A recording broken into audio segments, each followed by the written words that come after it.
ተዋደዱ። ወላሂ ዱንያ አጭርነች፣ በጣም አጭር ነች። በተለይ አሁን በምንኖርበት ዘመን ድሮ ሰዎች የሚሞቱበት ማለት ነው አስባብ በጣም ትንሽ ነው።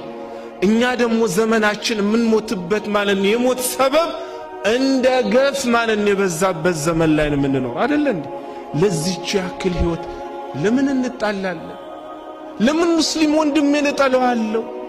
ለምን በትንንሽ ቃል ማለት ነው ወንድሜን ለምን አጣዋለሁ? ከነቢዩ በላይ አለይሂ ሰላቱ ወሰላም አላህ በዚች ምድር ላይ ፈጠረው ሰው አለ የለም? ይሄ ሁላችንም እንስማማበታለን። አይሻ ረዲየላሁ ዐንሃ ወአርዳሃ ምናፍቃን ከሰፍዋን ቢኑ ሙዓጠል ጋር ዚና ሰርታለች ብለው በዚና ሲተቿት አይሻን ብቻ ለማጥቃት አይደለም የተፈለገው። አላህ ማለት ነው እንደሳቸው አይነት በዚች ምድር ላይ የፈጠረው ነብይ ክብራቸውን ለመንካት ተፈልጎ ነው አይደለም እንዴ? ከሳቸው በላይ ክብር ያለው አለ የለም?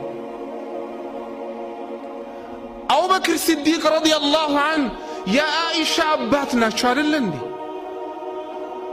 እነ ሚስጣህ ቢኑ አሳሳ ረዲየላሁ ዐንሁ ወአርዳህ ምናፍቃን በከተማ ውስጥ ካናዙት ወሬ በማያውቀው ጉዳይ ገብቶ ከነሱ ጋር ተሰልፎ ማለት ነው ወሬ ሲያናዛ ነበር። ሚስጣህ ረዲየላሁ ዐንሁ ወአርዳህ አቡበክር ሲዲቅ ረዲየላሁ ዐንሁ የእህታቸው ልጅ ሙሃጅር ደሃና ምንም ያልነበረው አላህ ኑሮውን በአቡበክር ሲዲቅ ረዲየላሁ ዐንሁ ላይ ያደረገ ሰው ነው።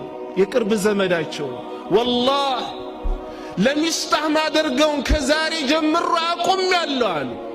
አልሰጠውም። ለምን? የተነካው ማለት ነው የነቢዩ ክብር ነው፣ የገዛ ልጃቸው ክብር ነው አይደል እንዴ? ከዛ በላይ የሚያስቆጣ ጉዳይ አለ የለም?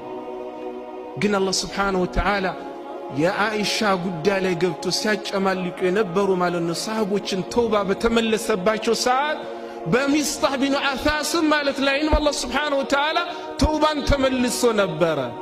ግን አላህ ሱብሓነላህ እኔ የሚገርመኝ ሁሌ የአላህ ረሕመት ሰዎች አጥፍተው ያሻቸውን ሰርተው አጨማልቀው ወደሱ ሲመጡ ይህን ያክል በደል ሰርታል ሂድ ብሎ አባረርም አላህ። እኛ ግን ማለት ነው ትንሽ ነገር ላደረገን ሰው ለዘላለም ማለት ነው አይደል እንዴ የምንቆርጠው? አላህ ሱብሓነሁ ወተዓላ ምን አረደ? ወላ ያዕተሊ ኡሉል ፈድሊ ሚንኩም ወሰዓቲ አን ዩእቱ ኡሊ